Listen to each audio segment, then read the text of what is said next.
Stanford's they're coming off a loss, so that's always something you have to look at it, how much they're wanting to get back on track. So what do you see from them? Yeah, they're going to be fired up. I mean, they lost one over in Washington, and obviously, that messes with their momentum, so they're going to be out for blood. But we're coming off a good weekend as well. We have a lot of momentum moving forward, two great wins in LA, so I think it's going to be a fun matchup. I think it's anybody's game, and obviously we go into it with that mindset to get a win. So it's going to be fun come tomorrow. In that game at SC looked physical. I saw you still got scratches on your face. Right. I have a lot of Neosporin on him right now.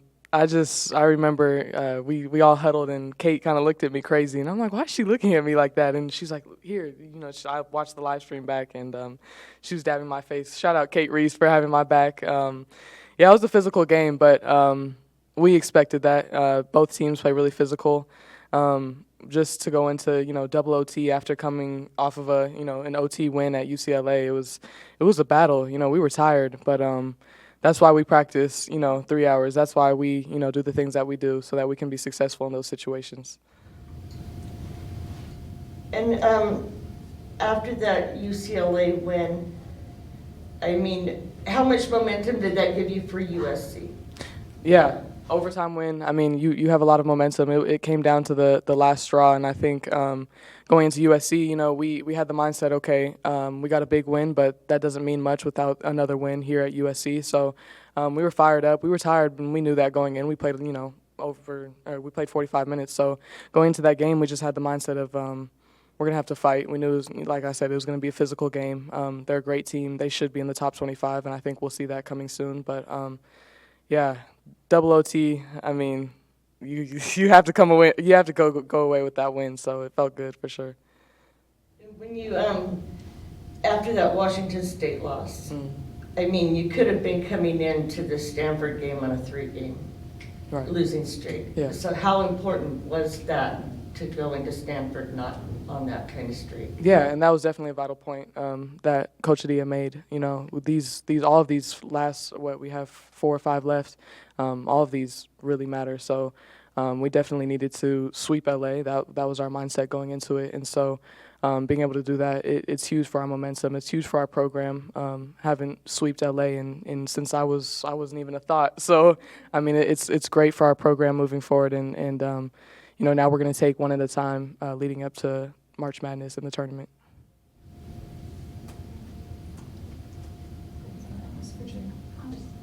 I'm curious, your perception of Idia before coming to the program versus getting to know her now as a player within the program, what has been sort of, I guess as an outsider, what has remained true about what you thought about Idia and what has sort of been the biggest surprise about getting to know her as a player? Yeah, I've always seen her passion. I mean, she was a player herself, so having that background of competing at the highest level, that was something that really attracted me to this program.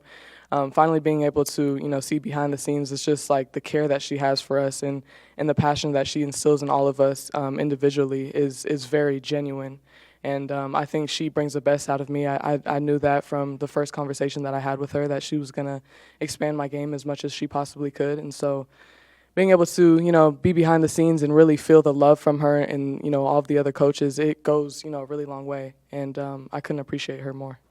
Passion that you talked about, I think it's been exemplified a lot in sort of viral moments of her being caught on TV and stuff. Yeah. But what does it mean for the team, I guess, in those late moments in overtime when you have a coach who is sort of no frills and just right there? I think a team reflects their coach. And so having her poise, at the end of games and then, knowing her passion in practices and those different situational moments, that propels us in situations like those. It's high pressure, but she instills a confidence in us, day to day in practice, to be able to perform under those circumstances. So I think for speaking for myself, I wasn't really too hyped up in those double OT thrillers. I think I just felt calm in the plan that she had for us and in the plan that she had in those situations. So I think that's what helped us be successful.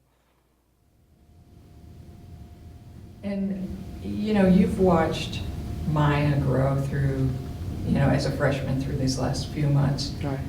What did you see from someone who studies the game as much as you do? What did you see in her being able to come into that, Yeah.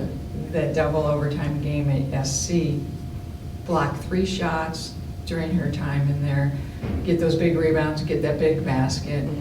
What are you seeing from her, and what do you think it took for her to perform like that at that moment? Yeah, coming into college, she's fresh out of high school. She's young. I think we've always seen the talent in her. She has all of the abilities that, we need.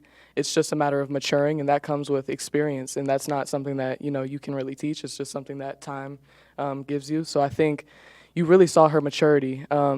She has been working relentlessly in practice. She makes us better every day. She swats our shots. So I think it all is just translating. And for her to finally, be able to go out there with the experience that she has, under her belt now towards the end of the season it's amazing. And she's so talented. And I was actually talking to Lauren yesterday on the sideline, watching her like, wow, she's going to be great. And I think we're obviously seeing that already. And so I couldn't be prouder of her. You talked about shot blocking. I mean, you guys went up against a great shot blocker in Marshall, and now you're going against another one in Brink. I mean, for you, you're more of a jump shooter, not getting as close to the rim. But for the team in general, what do you have to do to be successful against those kind of players? You stay aggressive. I mean, Coach Idia talks about it all the time. You stay aggressive. You don't alter your shot. A lot of those shot blockers tend to get in foul trouble. So if we can get them and, get Brink in foul trouble, that's great for us. So I think having that same intensity, staying aggressive in the paint, that's going to help us. And, even if you get in the paint, we're going to have people that, like me, spotting up on the three-point line, shooters ready. So I think just staying aggressive and not letting that affect our game at all is the key. And I don't know, I wasn't here earlier, but did someone ask you about the scrape? I know it happened in the SC game. What was that moment like for you? Yeah, I mean, they called the foul on me. It happened. She went up. She came down kind of hard. I felt it. I watched it back a few times. Wasn't sure if they called the foul on the right person, but shout out Kate for wiping my face and then during the game. But it is what it is. It was a physical game. It was fun to play in for sure. But definitely putting some Neosporin on after this and trying to get them to go away before I'm on TV.